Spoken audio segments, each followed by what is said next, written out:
इस डायस पर उपस्थित सोशल मीडिया के मीडिया सेल के कांग्रेस पक्ष के हमारे सभी सम्माननीय साथी, आप सभी पत्रकार बंधु और हमारे सम्माननीय पीसीसी चीफ साहब, आप सभी को मेरा गुजरात से चलकर आया हूं। सबसे पहले तो आप सभी को मैं अपना जय जोहार पेश करता हूं। साथियों, स्वतंत्रता के आंदोलन में जिन्होंने केवल अंग्रेजों की चापलूसी का काम किया, जिन आरएसएस के लोगों ने स्वतंत्रता के आंदोलन में हिस्सा नहीं लिया, न वो गांधी और सरदार के साथ खड़े रहे, न वो पेरियार, फुले और अंबेडकर के साथ खड़े रहे, न सुभाष चंद्र बोस के साथ खड़े रहे, न भगत सिंह, सुखदेव और राजगुरु के साथ खड़े रहे। 50-52 साल तक इन आरएसएस के लोगों ने तिरंगा तक नहीं लहराया और 3 रंगों का तिरंगा मनहूस है, उससे मनोवैज्ञानिक असर खराब होगी, ऐसा आरएसएस के लोगों ने कहा। जनगण मन भी नहीं गाया। इन लोगों ने जब स्वतंत्रता का आंदोलन चल रहा था, तब हमारी कौमी एकता का संदेश देने के बजाय, भाईचारा का संदेश देने के बजाय, स्वतंत्रता के आंदोलन के बाद राष्ट्र निर्माण में लगने के बजाय भारत माता की छाती पर छेद करने के लिए बहुत अनाप शनाप बातें ऑर्गेनाइजर ने पब्लिश की, जिन्होंने देश को तोड़ने की बातें लिखी। और दूसरी तरफ नेशनल हेराल्ड, जिसने राष्ट्र निर्माण में किस प्रकार से प्रत्येक भारतवासी को योगदान देना चाहिए, किस प्रकार से जन जन तक संवैधानिक मूल्य पहुंचे, उसका जिम्मा उठाया और इंडिया की फ्रीडम मूवमेंट में बढ़ चढ़कर हिस्सा लिया। जन चेतना का अंग्रेजों के खिलाफ एक जबरदस्त जन चेतना, जन विद्रोह भारत भूमि में निर्माण हो, उसके लिए एक नींव तैयार की, वो था नेशनल हेराल्ड। आज उस नेशनल हेराल्ड के मामले में एक सोची समझी साजिश, षड्यंत्र के तहत सम्माननीय सोनिया जी, राहुल जी और पूरे कांग्रेस परिवार को वो लोग बदनाम करना चाहते हैं। मामला बहुत साफ है।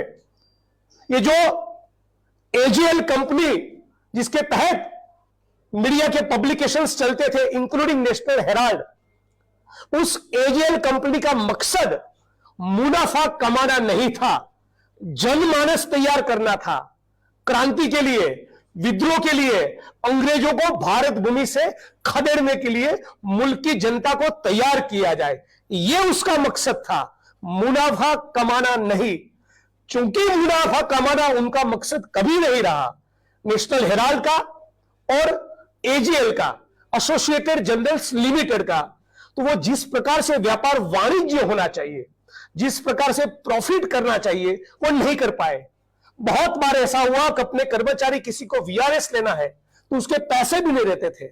पीएफ और ग्रेजुएटी के पैसों का भुगतान का भी कभी कभी दिक्कत रहता था, सैलरी नहीं कर पाते थे। तो इस परिस्थिति को देखते हुए एक कंपनी का गठन हुआ, यंग इंडियन, और इन्होंने ज्यादातर एजीएल के शेयर खरीदे और कांग्रेस पार्टी ने 2002 से, यदि मैं गलत नहीं तो 2002 से 2012 के भीतर अलग अलग समय पर अलग अलग किस्तों में कम से कम 90 करोड़ का आर्थिक सपोर्ट किया।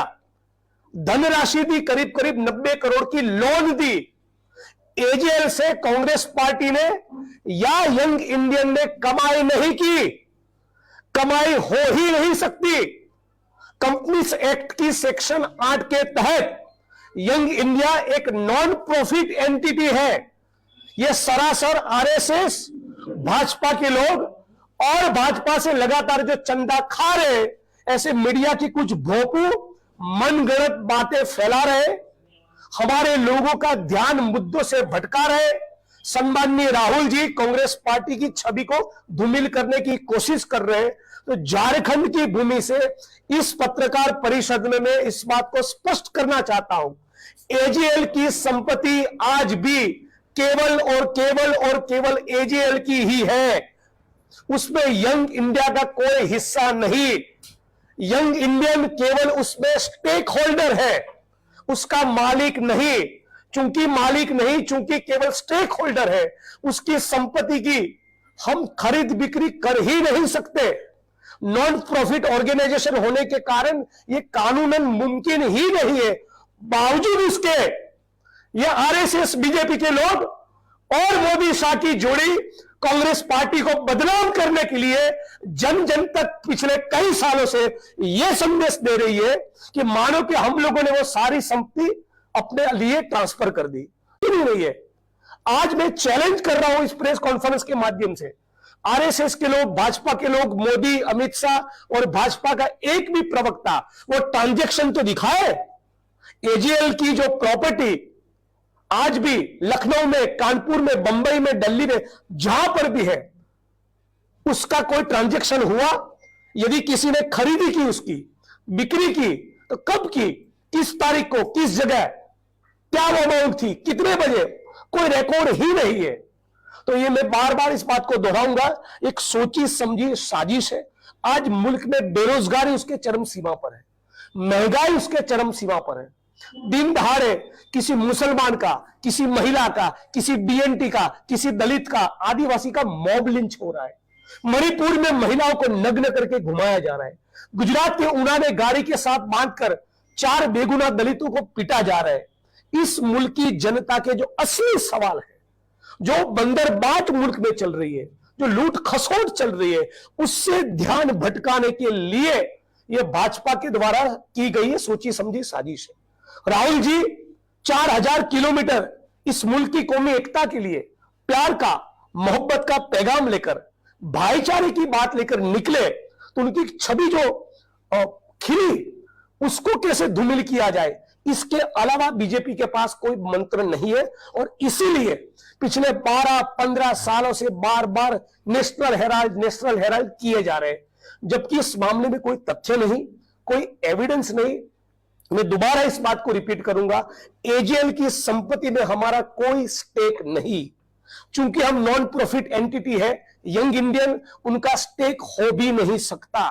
हम लोगों ने तो ये स्वतंत्रता की विरासत है, नेशनल हेराल्ड, एजीएल कंपनी, जिन्होंने जन चेतना निर्माण करने का फ्रीडम मूवमेंट के दौरान काम किया, ये समझते हुए 90 करोड़ की तो सहायता की है। तो फिर भी इस प्रकार का इल्जाम लगाना यह सरासर गलत है। और मैं आप सभी के माध्यम से ईडी को भी पूछना चाहता हूं कि गुजरात में पिछले दिनों अहमदाबाद जिले के सानंद तहसील में मुलसाना गांव में एक 21,000 करोड़ का स्कैम हुआ। वो भी लैंड का मामला है, वो भी प्रॉपर्टी का मामला है। ऐसे अनगिनत स्कैम्स, लैंड डील्स के बारे में सीएजी कैग की रिपोर्ट में जहां पर भी भाजपा की सरकार है, अनगिनत खुलासे हुए हैं। अडानी जी के खिलाफ भी बहुत खुलासे हुए, वहां पर तो ईडी नहीं जाती। मैं पूछना चाहूंगा आपके माध्यम से, ईडी तो कब चढ़ेगी अडानी के घर की सीढ़ी? वहां क्यों नहीं जाना है? पूंजीपतियों को क्यों नहीं पूछना है? बड़े बड़े कॉर्पोरेट हाउसेस जो भाजपा को गैर कानूनी तरीके से चंदा दे रहे हैं, और भाजपा के लोगों ने तो ऑन रिकॉर्ड है, सुप्रीम कोर्ट के फ्लोर पर इस बात को भाजपा ने माना कि गौ मांस का व्यापार करने वाली कंपनियों से चंदा लिया है। ऐसे बहुत से मामले में सीबीआई, इनकम टैक्स, ईडी जांच कर सकती थी, आज भी जांच कर सकती है, लेकिन उनको सम्माननीय राहुल जी को बदनाम करना है। इसलिए 55 घंटा उनकी इंक्वायरी की उस मामले में जिसमें कोई एविडेंस ही नहीं। और इसलिए हम लोग सड़क पर उतरेंगे, कांग्रेस का एक एक सिपाही इसके खिलाफ लिखेगा, लड़ेगा, सड़क पे उतरेगा।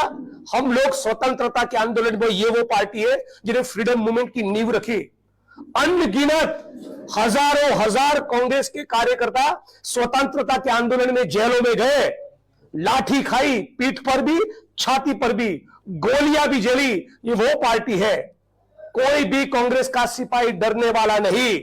मोदी जी को, अमित शाह को, मोहन भागवत को, आरएसएस को, सीबीआई को, इनकम टैक्स को, ईडी को जो उखाड़ना है उखाड़ ले। हमारे हौसले पस्त नहीं होंगे। यह फर्जी मामला है, पूरे मुल्क में हम जन जन तक इस बात को पहुंचाएंगे। आज जो मैं आपके बीच में यह बात रख रहा हूं झारखंड की धरती से, इसी वक्त 60 से ज्यादा तहसीलों में, जिलों में और शहरों में इसी मामले में एक प्रेस कॉन्फ्रेंस हो चुकी है। पिछले कई दिनों से हमारे लोग इस मुद्दे को उठा रहे, लेकिन फिर भी आरएसएस, बीजेपी, मोदी और अमित शाह के पास कोई भी पुख्ता सबूत नहीं।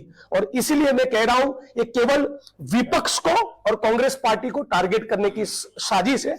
आखिर में केवल एक बात कहूंगा, ईडी ने मोदी जी जब से प्रधानमंत्री बने तब तक जितने भी पॉलिटिशियंस के ऊपर, जितने भी नेताओं के ऊपर केस किए, उसमें से 98% केस या तो कांग्रेस पार्टी या तो विपक्षी दलों के नेताओं पर किए हैं।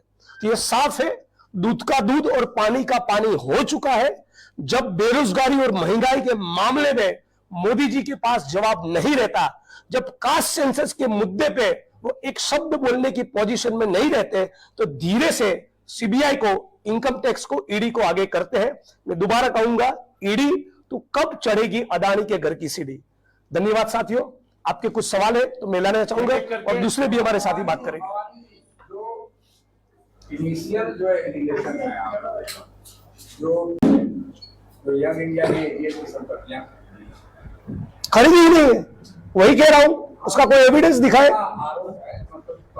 एजीएल की प्रॉपर्टी अपनी जगह पर इंटेक्ट है, उनकी फंक्शनिंग, उनका जो ऑपरेशन है आज भी स्वतंत्र रूप से चल रहा है। उनके खुद के पब्लिकेशंस भी है, उनकी खुद की प्रॉपर्टी है। इसके साथ यंग इंडियन को जोड़ ही नहीं सकते, हम तो केवल स्टेक होल्डर है, दैट्स ऑल। 90 लाख में कैसे स्टेक होल्डर बन गए? 2000 करोड़ केवल अभी बन सकते हैं ना। जब भी किसी के ऊपर वन बाय वन, जब भी किसी के ऊपर डेप्ट होती है, ऋण होता है, तो ऋण मुक्ति के लिए आप उसमें इक्विटी का भागीदार बन सकते हैं, कानूनन चीज है। 2000 है, उसका एसेट है, वो है ही नहीं। इनकम टैक्स डिपार्टमेंट कहता है 413 करोड़ की संपत्ति है। कभी 1800 करोड़ का आंकड़ा देते हैं, कभी 2000 करोड़ का देते हैं, कभी 5000 करोड़ का देता है, जबकि इनकम टैक्स डिपार्टमेंट ने यह कहा है ये 413 करोड़ की संपत्ति है। लेकिन सवाल ये नहीं 413 करोड़ की हो, 40,000 करोड़ की हो, उस संपत्ति की खरीद बिक्री हुई ही नहीं। चार्जशीट में नाम है, अगर गिरफ्तारी का मामला था तो फिर आप लोग, चार्जशीट में तो मेरा भी नाम है बहुत से मामले में। एक ट्वीट किया था मोदी जी के खिलाफ, गुजरात में बैठा था सर्किट हाउस में, 2500 किलोमीटर आसाम की पुलिस ने जेल में डाला।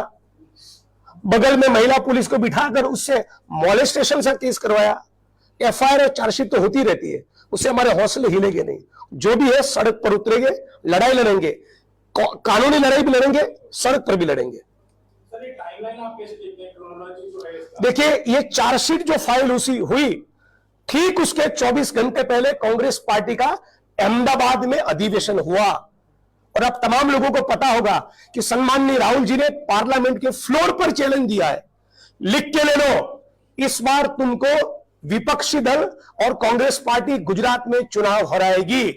पिछले 40 दिन में 6 दिन राहुल जी गुजरात में रहे, 3 बार दौरे किए, उस दावे को और भी पुख्ता किया। शायद उसी की बौखलाहट हो सकती है। कांग्रेस पार्टी का अधिवेशन पूरा हुआ, 24 घंटे में चार्जशीट हुई। ये टाइमिंग अपने आप में बहुत कुछ कहता है। सर, थोड़ा सा कुछ लोग लेट ज्वाइन किए थे, शुरू वाला जो आपका हर सेल में लेट साइज जीटी से, तो आपसे पर्सनली बात कर लूंगा। ठीक है, हो गया। एक मूल्य पहुंचे, उसका जिम्मा उठाया और इंडिया की फ्रीडम मूवमेंट में बढ़ चढ़कर बहुत से मुद्दे पर प्रेस कॉन्फ्रेंस की है। इस मुल्क की जनता के जीवन के साथ जुड़ा हुआ, जो घटनाएं हो रही है उसका कंडेम करते हैं। मैं कह रहा हूं उस ऐसी इस मुल्क की जनता के जीवन के साथ जुड़ी कोई भी ऐसी घटना नहीं जिसपे हम लोगों ने स्टैंड न लिया हो। अब आपको एक बात बताए तो ऐसी बात है कि गुजरात के फला जिले के फला तहसील के फला गांव में एक इंसिडेंट हुआ, आप कवर करेंगे? कवर आप भी करते हैं, हम लोग भी बोलते हैं। कांग्रेस से कोई नेता ने बयान नहीं किया। बहुत मैं दे रहा हूं ना, 60 जगह पर इस पे प्रेस कॉन्फ्रेंस हो रही है। नहीं, मुर्शिदाबाद की घटना पे ऑलरेडी बयान आ चुका है। हमारे मीडिया संचार विभाग के प्रमुख जयराम रमेश जी का भी बयान आया है, पवन खेड़ा जी का भी बयान आया है। चलिए, ओके, थैंक यू। था क्रांति के लिए, विद्रोह के लिए, अंग्रेजों